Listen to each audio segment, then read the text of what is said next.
Finally आज हम आए हैं हाफिज़ के पास और हाफिज़ को हुकूमत पंजाब की तरफ से 2000 रुपया मिल चुका है।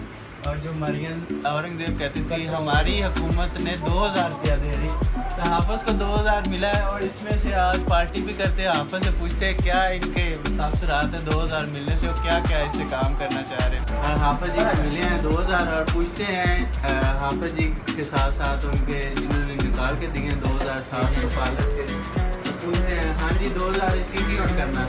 लो भाईजान ਅੱਜ जी फलां बंदा इमरान इनका 2000 रुपया जो शहबाज शरीफ पेट्रोल की माते दे रहा है रिलीफ वो अज इन मिल गया।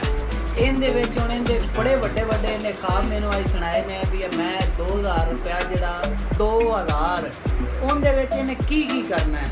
सब तो पहले तो मैनू ये कह रहा भी यार गर्मी बहुत ज़्यादा है, तो मैनू कह रहा थी यार कोई AC वाले का नंबर दे दे, मैं घर AC लवाना है। मैनू अज हुकूमत ने इन्ने ज़्यादा पैसे दे दिते हैं। दूसरी गल भी ये मैनू कह रहा भी मेरी जनानी को तो टुरिया नहीं जाता, तो मैं उन्होंने लियाना लिजुना होंगे तो मैं लोगों को मोटरसाइकिल मंगना, तो 1 to 5 अज मेरे को नंबर लिया शोर होता है 1 to 5 मैं नवा लेना है 0 मीटर सिर्फ 2000 इसी 2000 रुपए 2000 सिर्फ नहीं पूरा 2000 हुकूमत पाकिस्तान अपना इन्हों दिता है। उनदे विच ने AC भी लेना है, स्कूटर भी लैन लगा है ते होर की करन लगा है।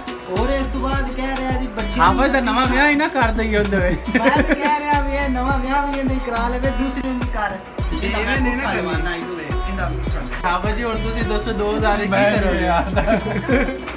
तो तुसीं की करोगे 2000 यार कह दे तेनू की मैं